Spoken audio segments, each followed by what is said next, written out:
जो है ना एटम, एटम क्लोरीन है आपके पास। क्लोरीन के जो एटॉमिक नंबर है, एटॉमिक नंबर वो 17 होता है। और एटॉमिक नंबर को हम जो डिनोट करते हैं वो Z से करते हैं।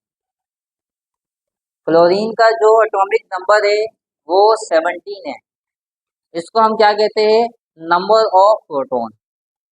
और हमें पता है, हम जानते हैं कि एस जैसे कि नंबर ऑफ प्रोटॉन इक्वल है नंबर ऑफ इलेक्ट्रॉन के इक्वल है।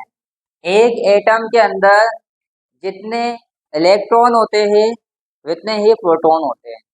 हमें क्या करना है? हमें इलेक्ट्रॉन को डिस्ट्रीब्यूट करना है किसके अंदर? शेल के अंदर, ऑर्बिट के अंदर। तो ये क्या कहलाता है? Electronic configuration. अच्छा, वैसे अगर देखा जाए, ये एटम है, एटम के सेंटर के अंदर न्यूक्लियस होता है। न्यूक्लियस के अंदर दो चीज है, प्रोटॉन और न्यूट्रॉन। और अराउंड के अंदर, न्यूक्लियस के अराउंड में ऑर्बिट होते हैं। ऑर्बिट के अंदर इलेक्ट्रॉन रिवॉल्व कर रहे होते हैं। ये ऑर्बिट है, ये दूसरा ऑर्बिट है, यहाँ के पास तीसरा ऑर्बिट है।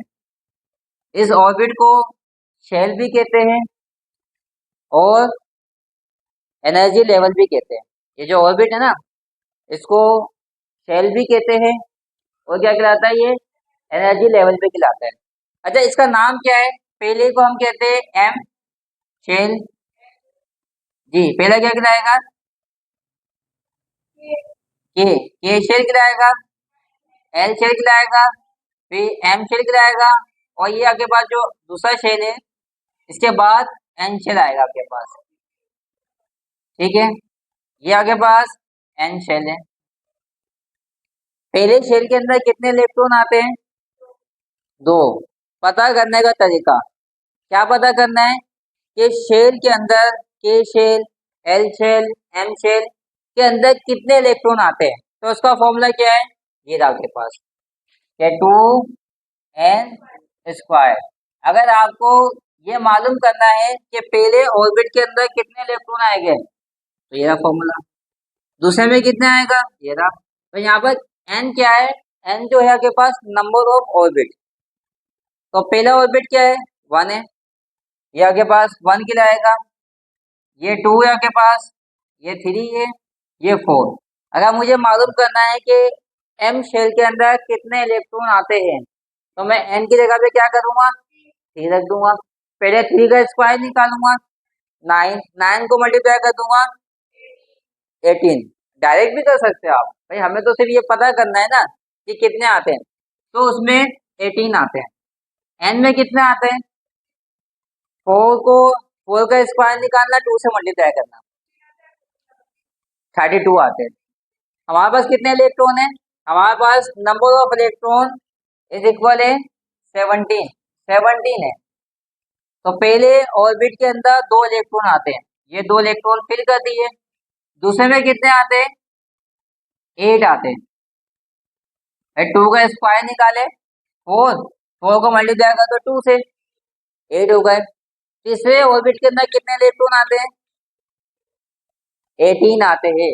10 हो चुके हैं, 7 बाकी है, तो 7 ही आ जाएगा आपके पास। देखिए, ये आपके पास क्या है?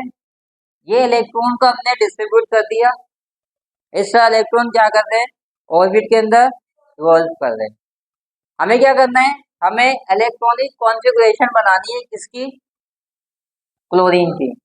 तो उसके लिए हमने आपको बताया था कि भाई इलेक्ट्रॉनिक कॉन्फ़िगरेशन का तरीका क्या है, कि आप इसको फॉलो करिएगा। 2s, 3s, 4s, 5s, 6s, 7s।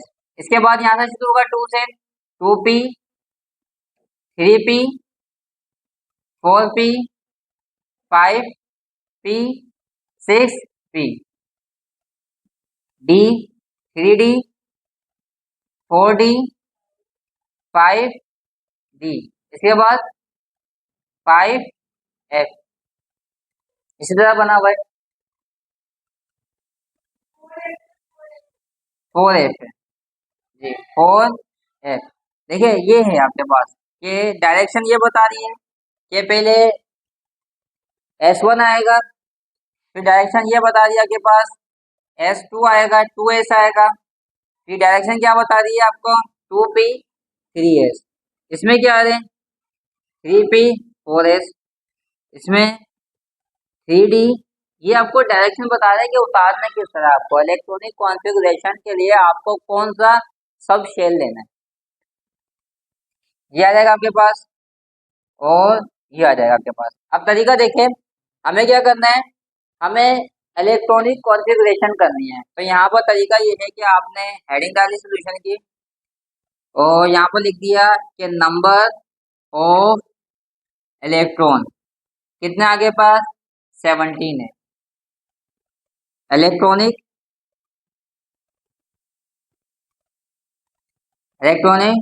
Configuration, electronic configuration किस तरह निकलेगी, देखें यह आ जाएगा 1S। देखिए 1 किसको डिनोट कर रहा है, नंबर ऑफ ऑर्बिट। इधर देखो 1 किसको डिनोट कर रहा है, नंबर ऑफ ऑर्बिट को, और S क्या है, S शेल है, सब शेल, यानी M जो है ना M, ये शेल है, K के आगे पास K शेल है, इसका सब शेल क्या है S। S के ऊपर कितने इलेक्ट्रॉन आते हैं 2, ये 2 इलेक्ट्रॉन आते हैं। इसके बाद क्या लिखूं 2S, ये 2S आ जाएगा, और S के ऊपर कितने इलेक्ट्रॉन आते हैं 2 आते हैं। इसके बाद 2P, ये 2P, और P के आगे पास है, P के अंदर 6 इलेक्ट्रॉन आते हैं। देखिए ये यहाँ पर 2 लिखा है ना 2, ये इस बात को शो कर रहा है कि आप नंबर ऑफ ऑर्बिट 2 में आ गए, और उस 2 के अंदर 2 सब शेल है, एक S है और दूसरा क्या है P है। S के अंदर 2 इलेक्ट्रॉन आते हैं, P के अंदर 6 आते हैं, 6 आते हैं। इस तरह के L ऑर्बिट के अंदर 8 इलेक्ट्रॉन पूरे हो गए। अभी आपके पास 3 ऑर्बिट शुरू हो गया, ऑर्बिट नंबर 3 M शेल शुरू हो गया, इसमें S आएगा, फिर इसके बाद 3P आएगा, ये आ गया 6 हो गए। तो कितने इलेक्ट्रॉन हो गए टोटल 10 12 और 6 18 हो गए ना, हमारे पास कितने 17 है, तो एक ज्यादा हो गया। अब देखिए P यहाँ पर तो टोटल जो आपके पास कितने M शेल के अंदर 18 आते हैं, अगर हमारे पास कितने बचे 7 बचे, वो हमने फिल कर दिया।